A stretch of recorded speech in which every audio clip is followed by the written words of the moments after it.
All right, in this lesson, we are going to learn how to answer questions such as, what is 8% of 64? And we're going to talk about, there's actually two strategies for doing this. One strategy is to write an equation, and the other strategy is to write a proportion. I'm going to talk a little bit about the equation strategy. So when we're writing an equation, there are some things we're going to encounter, like the word is, of, we're going to see some percents, we're going to see what as a question, okay?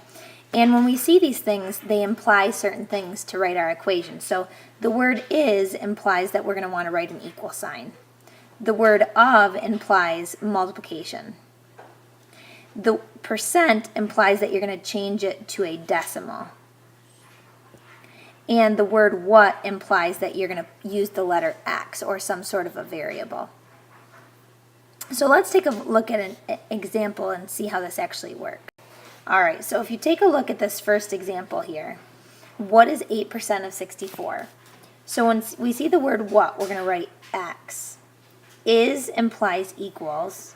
8% means we change it to a decimal, so we're going to move it 2 places to the left, which is 0.08. Of means times, and 64. So now you can see that we have this equation that we need to work out. So notice the variable is already alone on this side. So all we've got to do is work out what's on this side. So we're just going to do 0.08 times 64. And we get 5.12. So that's the answer, 5.12. All right, we'll do another example using that strategy, writing an equation. So if we wrote the equation for this one, we have 5. Is implies equals. 30% means we need to change this to a decimal, 1, 2 to the left, so it's 0.3. Of means times, and what number means x. So now we've got our equation. If we simplify this, it's 0.3x. And we're simply going to solve this equation for x now. So we need to break apart the multiplication. So we're going to divide by 0.3. And so we're going to do 5 divided by 0.3. And when we do that, we get 16.6 repeating equals, these cancel, and we have x.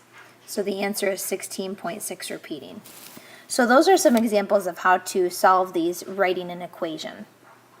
All right, let's take a look at how we would do this writing a proportion. Okay, so when you see the proportion, what we're always going to start with is our percentage. So here we have 8%, which is 8 out of, percentages are always out of 100, so we have 8 out of 100, equals, and now it says, what is 8% of 64? If the number comes after the word of, that implies that that number is going to go on the bottom. That the 64 is the total. So the number we're trying to find, the what, is the number that is the part, okay? So that's going to go on the top.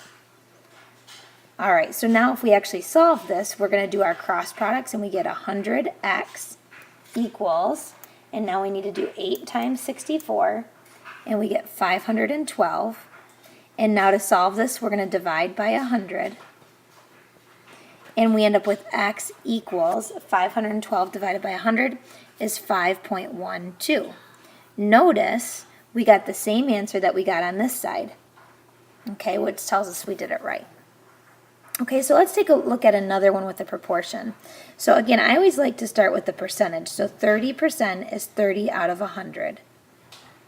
And that equals, okay, now it's saying of what number? So remember, when we see the word of, that means it goes on the bottom, okay?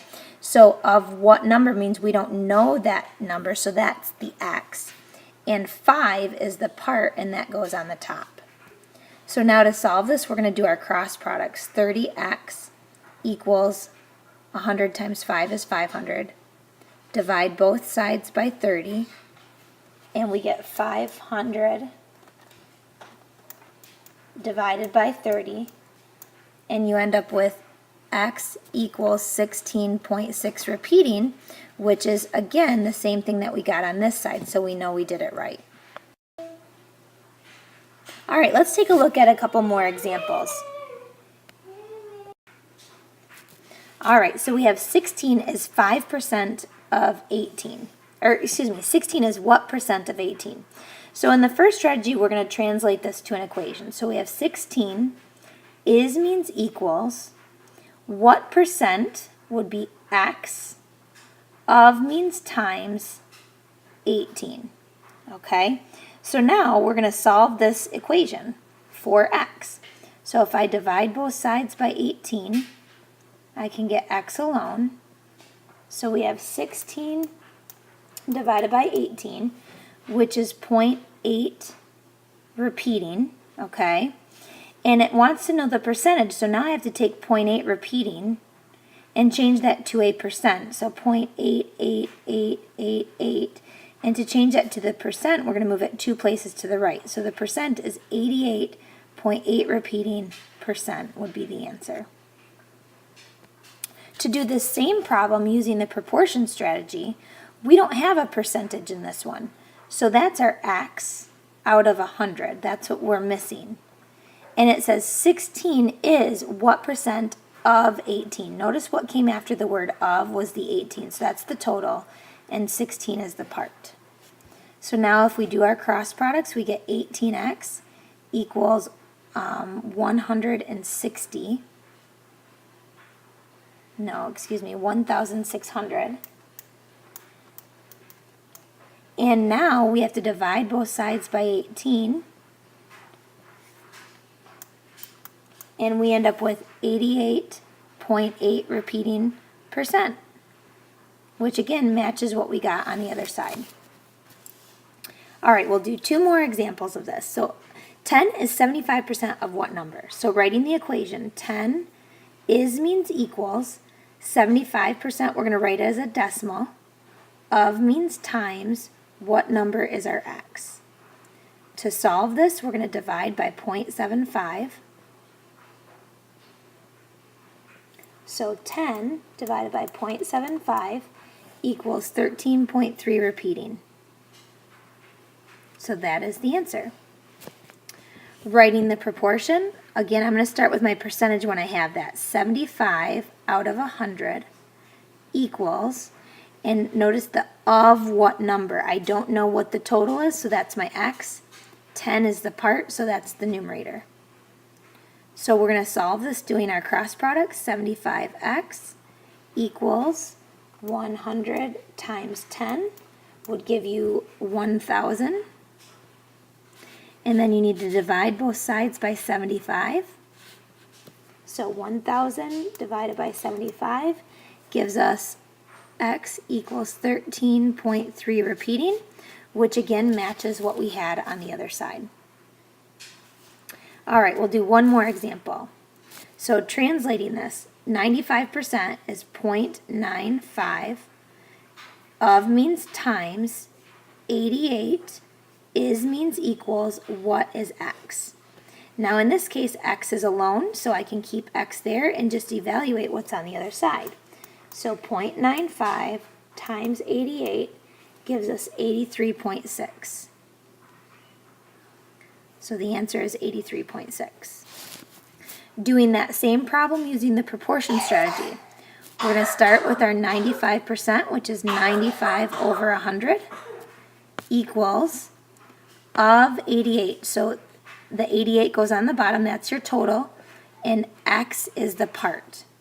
So we're going to do our cross products. 95 times 88 gives us 8,360. And then 100 times x. So then we're going to divide both sides by 100. And we get 83.6, which again is the same thing that we got on the other side. So there you have 2 strategies for solving these types of problems.